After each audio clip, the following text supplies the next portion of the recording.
Olá, meus amigos, sejam bem-vindos. Um abraço grande para você que está sempre nos acompanhando. Estamos aqui nas primeiras horas de 22 de abril de 2020.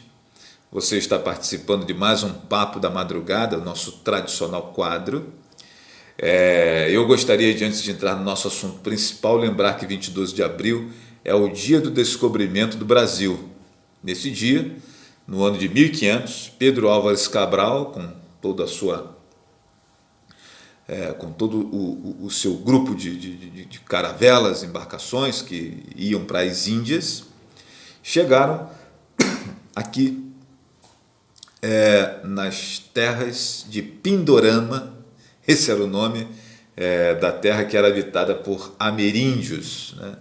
E aquelas pessoas que viviam aqui foram chamados de índios porque a expedição de Pedro Álvares Cabral ia para a Índia, mas como se perderam no caminho por conta de determinada tempestade, chegaram aqui nas terras que eram desconhecidas e acabaram chamando os ameríndios de índios, né? Fica aqui essa referência ao descobrimento do Brasil. E o texto que eu tenho aqui para conversarmos hoje, minha gente, eu escrevi no dia 21, deu uma grande repercussão, um grande volume de gente comentando.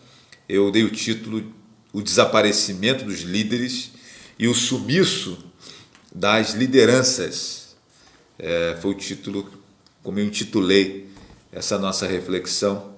E antes de eu começar a tratarmos desse tema, eu gostaria de saudar os nossos amigos do Instagram, os nossos amigos do Facebook e comemorar que nos últimos dias nós alcançamos uma marca muito bacana. 33 mil inscritos no nosso canal no YouTube. Muito obrigado a todos que nos acompanham em todas as plataformas, sejam bem-vindos. Se você ainda não é inscrito, se você ainda não nos segue, se você ainda não deixou lá sua curtida, por favor, junte-se a nós, vai ser um grande prazer ter você aqui conosco.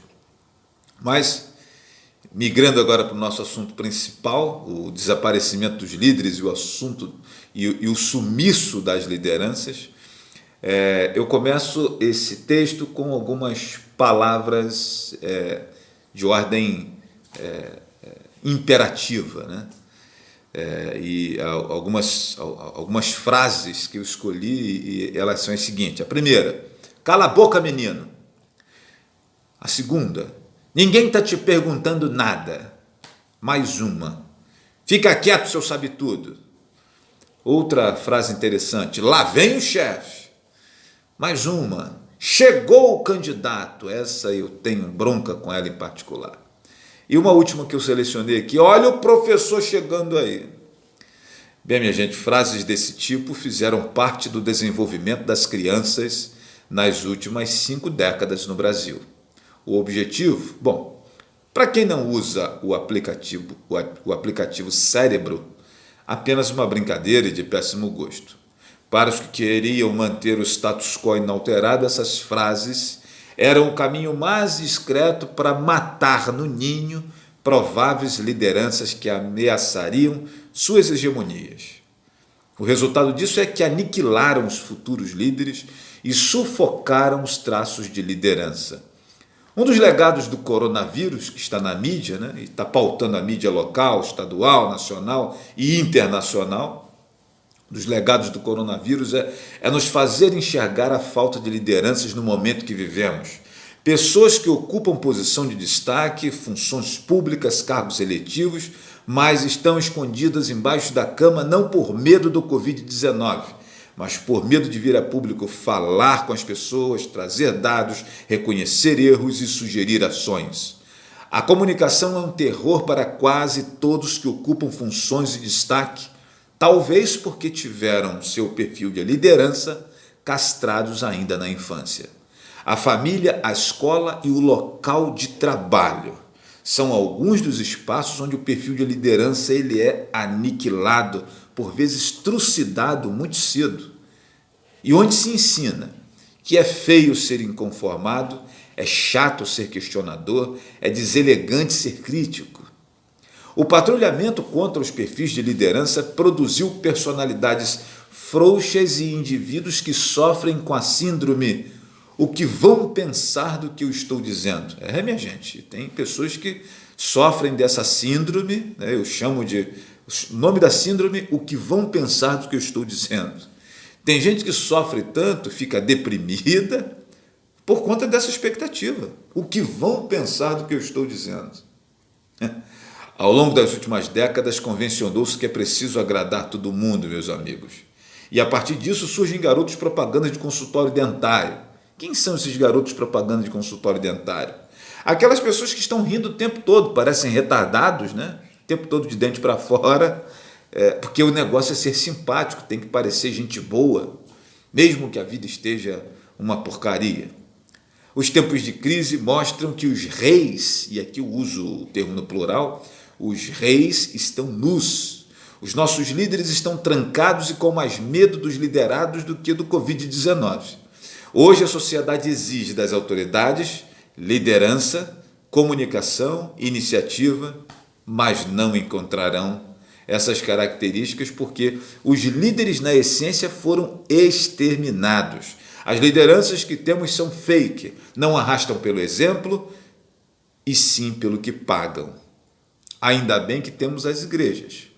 Nesse ambiente, quem não se assombra com o ser alienígena que chamam de microfone, logo é conduzido a posições de destaque. Pode reparar.